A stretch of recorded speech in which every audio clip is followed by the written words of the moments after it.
So you find that some people come into marriages with very good, intentions. They even go through counseling. So like they get that stuff, but they have some of these things that are literally the activity of demons that are manipulating a person's reality.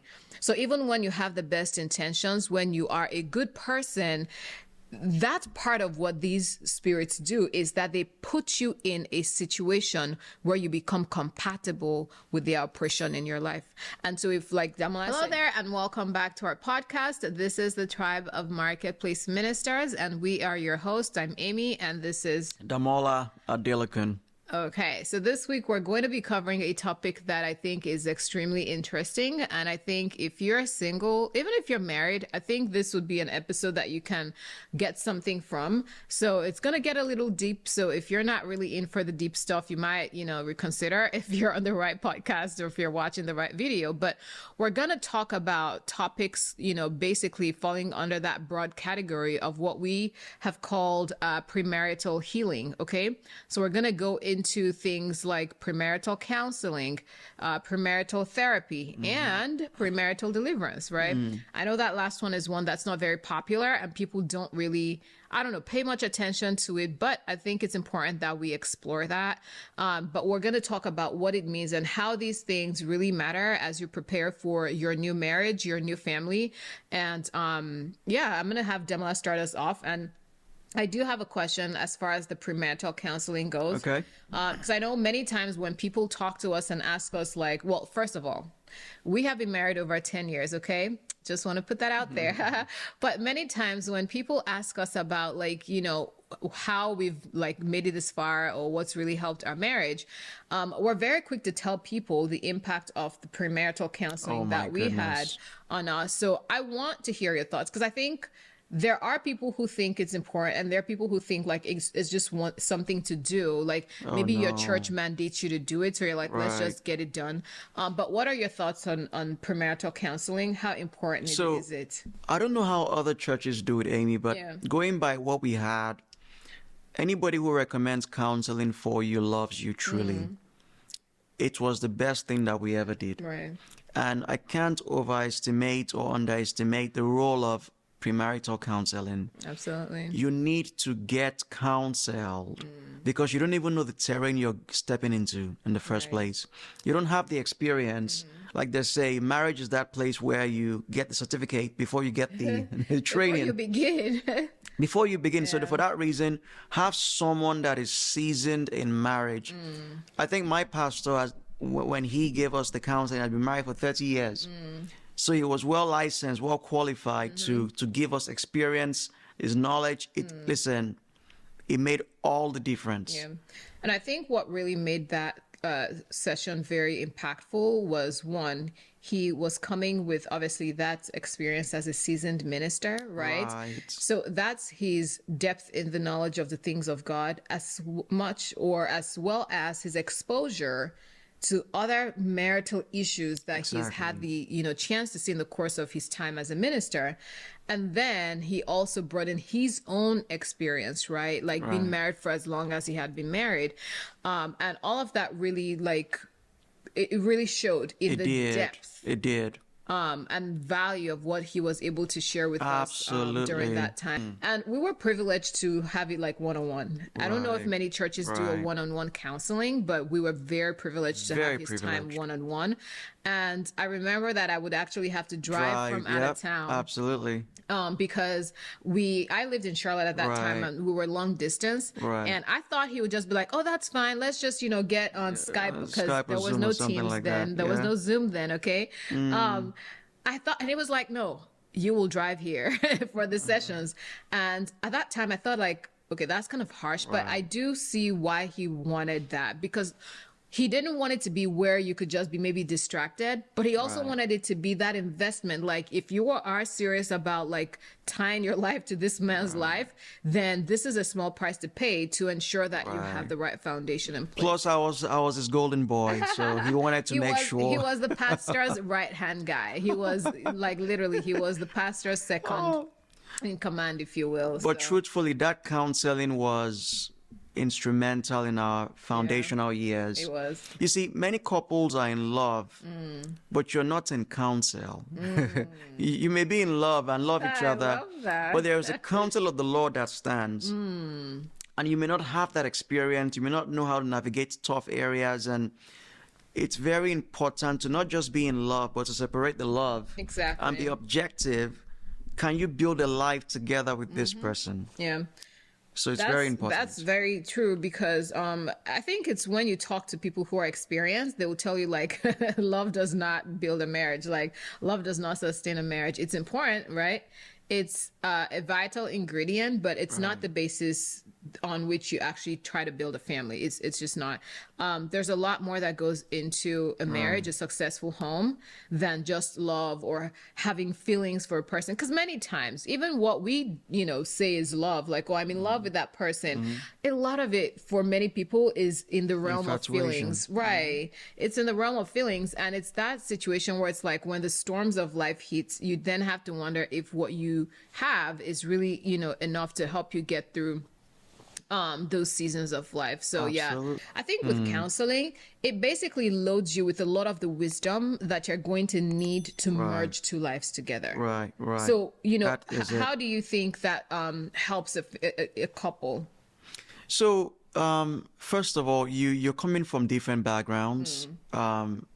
Maybe both of you are raised with, different kinds of families. Even twins that are born from the same womb, they have different values the same day, So just imagine she came from a different family, brought up some kind of way. I was also brought up some kind of way in my family. And you want to merge those two things together where can this actually work? I know. Can it work? Yeah. Or are we just deceiving ourselves? Yeah. And there's just so much to say about counseling. But the fact that you have different values, probably different values that need to be merged, and all the red flags will show up in counseling. Yeah. All of them. It gives you a chance to speak. Yeah. Speak your heart. Because biblically, the man is the head of the home. Right. And if you're a woman and a Christian woman and you're looking to get married, you have to have that in the back of your mind and ensure that that is the basis on which you are actually choosing the person you're going to marry. And many times counseling is where you get to really understand what's in this person that you've chosen to marry. Because I think during the dating season of the courtship, sometimes people are sidetracked by the fun stuff, the nice activities, like, oh, let's go out, let's do this, all of that. But the counseling is where you're really required to sit down and really examine everything that's coming into this union and decide. And if you do it right, many times it's where you leave that session that day with questions that you both are going to go ask each other and just kind of dig into a little deeper. Because I think some places may do it in a group setting, so you may not really have that chance to speak and share and all of that. But you take that time to just go away and ask yourself some of those questions and figure out if this is really the kind of family you want to build, right? So for the man, you're like, okay, this is indeed the woman I'm going to, build my life with. This is a person who's going to have my children. Right. And for the woman, you're saying the same thing, right? This is the man that I'm going to live with as the head of our family. We're going to be living based on the values that we both agree on. Right. And the truth is, if you can't come to a place of agreement as the head of the home, it would eventually be the man's values or opinions that are that are taken. And so you have to think about it okay, is this person someone who's willing to sit and talk things through, or is he gonna come at this with that I've said what I've said, I put my foot down type of thing, even when it's clear that you both are heading into the pits? And can you leave with that? Right, because when you say I do to a person, you're literally saying I do to all of what they bring with them. Your behavior, So your idiosyncrasies, everything. yeah, you think about that. You think about their families, are there things about their family traditions? That's where you begin to really explore some stuff, right? You find that some families are struggling because of the way that a man maybe saw things done in his family or the way that a woman saw things done in her family. And so they bring that into the marriage. And it's like, well, this is how, my home will be run. And most of that stuff is really based on what they saw growing up. So that counseling, premarital counseling, is a time where you get to really ask each other these questions, like, what's going to be the basis of our family? Like, what are the pillars of our home? How do we handle conflict? How do we handle in-laws? Finances, if we're not on the same page, like, how do we get to that point of agreement? That might be a time where you realize, like, you both have such different values that it's the right thing for both parties to just walk away at that time and wish each other the best in life. Yeah. A marriage is no place for silly games. This is very serious stuff, because wherever you're going to spend your life with can break you, can make you as well. You see, every man, I can speak for men because we have an idea of what we want our family to be. But the truth is, what you think about or what you have in your head, maybe you saw that growing up or maybe from a movie or something, may not be the right thing or the realistic pathway to build a family. And if you pushed in that direction, you will break that woman. Right. So that's when you list out your values, how you see your family. And then the person that is counseling you should be able to help you, give you a realistic view. I remember when my older brother was the first to get married in our house. And so my mom, being a new mother-in-law, went to their house and like, you're washing plates for your wife? What are you doing as a man? And it's like, yeah, this is America, Mom. In America, we wash plates. Right. Those things may not work for your family based on where you live. You need to establish, your family pattern, your belief system, your core values. Counseling is where you begin to do that. Right. And so you see families or marriages where these kinds of things were not trashed out. And then you get into the marriage and someone is upset because they feel like the other person is not like helping. And then the other person is like, where I come from, women don't do this. And then that's a whole thing, right? But that kind of brings me into the next portion of like premarital healing, which is the therapy aspect, right? Okay. Therapy. Like, what do you think about that? Do you think that there's a need for it? And I ask because, you are a minister of the gospel. So obviously you are not going to, be doing therapy for people, but do you think there's a place for people to go through therapy before getting into a marriage? Now, when we say therapy, I want to believe we're talking about to heal from something. Right. Or just to get counsel? Well, I guess it's maybe a bit of both, because I think eventually I think therapy, the goal of therapy is typically to help people heal from something. Or to cope with something. Right. So I think there's a place for it. Everybody needs therapy. And that's because you have a past. Your past played a major role in who you are today. That past probably had, people you dated, expectations that need to be adjusted, soul ties that need to be broken. There are too many things that could be in your past. I think one of the biggest things that the premarital therapy addresses is even really some of the stuff that comes from like childhood too, right? Because there's some things that people go through, like they've been through as a child, like maybe some trauma, some life events, right? That maybe just kind of rattled them a lot. Let me say this: if you're getting married to someone, that person has a right to know what you've been through in the past that could affect the quality of life with you. I say that because I had a friend who married someone that was raped, and that became the basis for them not consummating their marriage. But she didn't disclose that to him until they got married. They should know. They have a right to know. If they're going to spend their life with you, they should know what they are going to deal with. Very important. Right. Yeah. Therapy is the time for, parties to kind of deal with some of those issues. Hopefully it's something where it's been disclosed before that, right? Because that would be the basis for then, to be treated. Right. Choosing to go to therapy, and you could go together or you could go alone. Yeah. And then both of you could also get therapy just to know how to deal with it. Exactly.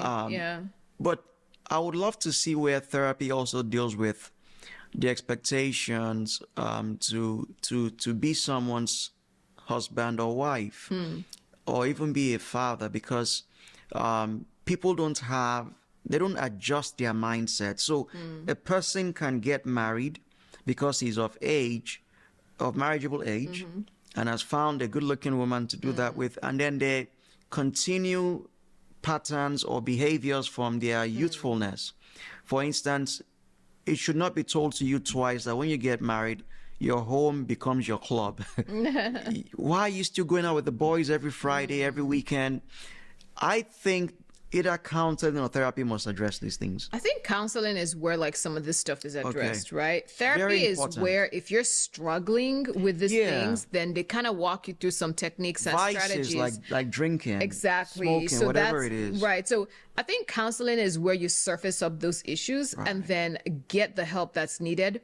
But those things that are maybe deeper than what like counseling can cover, then you may go to therapy to kind of just address those issues. And so that therapy, you may do it like, you know, as couples therapy, because those issues affect both of you, of course.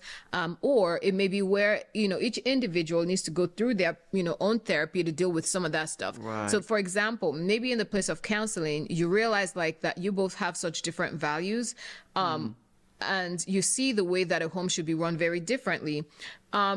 There and then you get the counsel that you need to kind of reshape your mind on how you go through stuff or, you know, handle stuff in, you know, your family. But it may be that at the back of why you felt that way is that something maybe major or traumatic happened in your younger years. Or, you know, maybe you just had your mind just twisted by reason of like getting into some kind of relationships and whatnot. And now you have to go sit with someone to talk through, you know, what that did for you or what that did to you and how you can like, you know, release that from yourself. For some people, it might even be that like maybe they went through like a really bad heartbreak and now they are dealing with how to open up or receive affection from someone else. You know, like those are some of the things that, you know, you'd go through in therapy and just kind of get to the bottom of them. And so if you're a guy listening to this, I want to appeal to you because we've dealt with a few of these cases this year. Please, if you're not ready to be the husband of one wife, don't get married. Right. Don't complicate that woman's life. Please, I beg you. Yeah. We have seen where people, you want to have a wife at home, but then you want to have girls outside. Listen, you're going to destroy that woman and destroy yourself in the long run.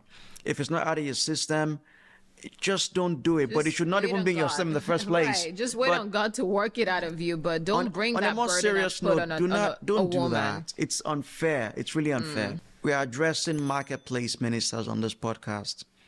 Paul said a bishop, a minister, should be blameless, the husband of one wife. So the frame of mind that you should have as a marketplace minister, you're married to one wife, you're happy. You're not trying to, listen, I'm begging you, please. We're the ones that take the calls. Please save us, save us the head. Please, I'm serious. Like, don't do that to anybody's daughter. Don't do it to somebody else's child. Right. No, I think that's very key that you mentioned that, because I think it's gotten so bad to where many women just assume that they do not expect a man to be faithful. It's like men will be men, and it's, you have to ask, what does that really mean, you know? But yeah, this is some of the stuff that you have to just kind of get figured out before you get into marriage. Like, there's no counseling that's going to tell you, well, you're not going to cheat on this woman, and then when you say yes, that's the end of it. No, a lot of it is going to have to do with even the readjustment of your mind and just switching over. And sometimes, let's move into the last section of this. Maybe you need deliverance, because some of this stuff is just stuff that's flowed down from your family. That's true. Maybe you come from a family where polygamy was a thing, where I don't know, your grandfather had 2 wives and 6 girlfriends. Maybe your father had 2 wives and then 4 girlfriends, right? These may be things that have then lodged in your family, in your bloodline, that are following you. And, you know, like I said, we're going to get into the deep stuff, because many people do not like to acknowledge the place of deliverance. Like, people think that, you know, some people are being extra when we talk about deliverance. But the truth is, there are things that will not be handled by counseling. They will not be handled by therapy. You will actually need to go for deliverance. There are many things that lurk in families. Let me talk about the basis for deliverance. The fact is, for both sexes, man and woman, there are demons that chased your father or chased your mother that will want to find compatibility with you. And if you've not given yourself wholeheartedly to Christ, all I've seen falling short of glory, Yeah. there's a very high chance they would find compatibility with you. Absolutely. The sins of your mother will be repeated in a different way or in the exact same way. Yeah. The sins of your father will be repeated. So these demons are called familial spirits. They know the pattern of the weakness of people in your family, your grandfather, your father, your great-grandfather, and this is biblical. Oh, yeah. So Yeah. deliverance deals with issues that are passed down from generations, number one. Number two is that there's a bloodline cleansing that's done through deliverance. Number three is that generational curses that have accumulated from the 14 people that gave birth to you. Those are, if it is proper deliverance being done. Don't marry into a curse, and don't bring a curse and give somebody else, because in marriage, sex is obvious, and so there's a transference of spirits and baggages. So whatever a person is dealing with, you're going to face that same demon. So it's best you clean yourself up, and how we do that is through deliverance. Yeah. And sometimes these things don't even come from the family. Sometimes it comes from a person's actions. Like you put yourself in a position where these demons, I don't know, like latched onto you. So for example, people who maybe were highly involved in premarital sex before getting married, you literally have no idea the kind of things that you pick up out there, right? And sometimes you've picked up some of these demons. Sometimes you've even created soul ties, and this is not the platform to get deep into it, but like you've created just a bridge, right, connecting every kind of terrible things in some of this sexual partners. You've just created like a clean line where these things can flow into your life as well, right? And then you come into a marriage with that's the basis of many problems. So you find that some people come into marriages with very good intentions. They even go through counseling, so like they get that stuff, but they have some of these things that are literally the activity of demons that are manipulating a person's reality. So even when you have the best intentions, when you are a good person, that's part of what these spirits do, is that they put you in a situation where you become compatible with their oppression in your life. And so if, like Damola said, you're not, strong in your faith, you're not grounded in God, you won't know why you're making certain decisions. You won't know why you're doing certain things. You think things are just happening because they're happening, but you will not understand that there are literally spirits that are sitting and orchestrating these realities. You see, the truth is this: if you're a young man and you dated heavily, you need deliverance. Even if you dated one person, it just takes one person.